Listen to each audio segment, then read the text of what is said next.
Magandang araw po, welcome po sa aking channel, Love9 TV. Patalasasan po, meron po ba kayong mga properties na napapabayaan or non-performing assets? Plan nyo ibenta, pero wala kayong oras pagbibenta nito. Kung ito'y pagkakatiwala nyo po sa amin, tawag lang po kayo sa aking numero. Usap po tayo. Gawan ko po ng video for free. Yes, libre po. Wala po kayong babayaran. Tutulungan pa namin kayong mabenta ang inyong property.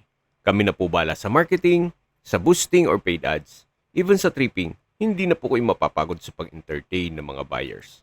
Kami na po bala sa lahat. Tawag lang po kayo. Nandito po tayo ngayon sa Nasugbu, Batangas kung saan meron po tayong bagong video presentation. Isang commercial lot na may lot area na 1,221 square meters. Ito po'y titulado, kaya wala po kayong maging problema sa documentation o sa transfer ng title. Along National Road, then mahaba po ang frontage. Medyo slow po ang terrain mula dito sa highway, pero banayad naman po. Hindi naman siya ganun ka-lalim. Yan po yung highway, then may patag ng konti, at hanggang dun po sa malinis na area ang property line. Marami po kayong pwedeng i-project dito. Pwede po itong gawing restaurant, coffee shop, o di kaya ay private resort. Gawa ng napakaganda po nitong view. Meron po itong overlooking view ng Nasugbu o ibang barangay ng Nasugbu, Batangas. Kung ayaw nyo naman pong magnegosyo, maganda rin po itong gawing retirement home ninyo. Gawa ng kung hanap nyo ay isang property na along the highway para accessible ng public transportation, ito na po yung hinahanap nyo. May access na rin po dito ng tubig, kuryente at internet provider dito sa area. Gawa ng may mga kabahayan naman po dito. Ito po ay nasa mataas na lugar, kaya flood-free area. Maganda pong mag-invest na kayo sa mga ganitong klase ng lupa. Gawa ng pag-develop na po ito, mas triple na ang presyo. At mamaya po sa dulong parte nitong video, pag-usapan natin kung magkano man binibenta ito. Habang pinagmamasdan nyo po ang kapaligiran, pag-usapan na natin ang distance, location, at travel time.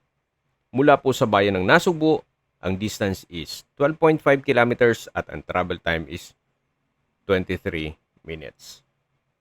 Kompleto na po doon gaya ng public market, groceries, convenience store, remittance center, banks, schools, church, at hospital.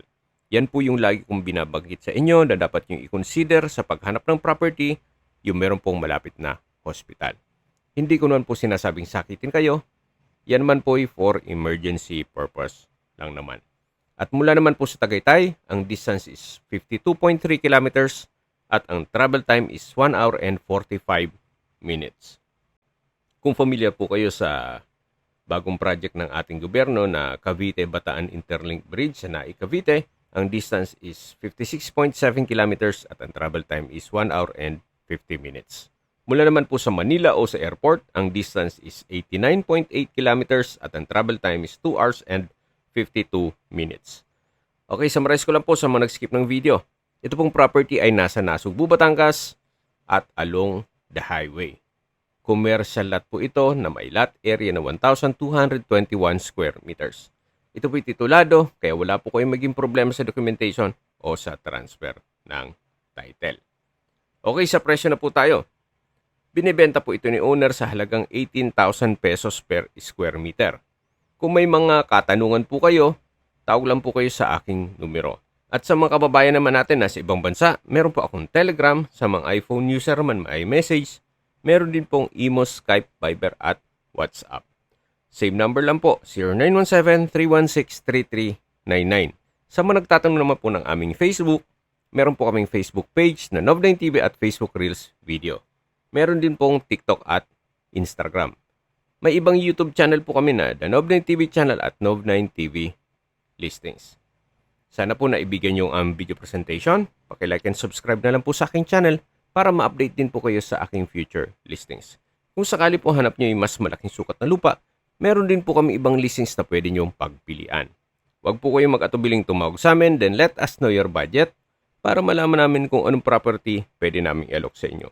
Sa lahat pong viewers, subscriber at nagtiwala po sa amin, salamat po sa suporta. Ingat po kayo lagi at yung pamilya. Maraming salamat po.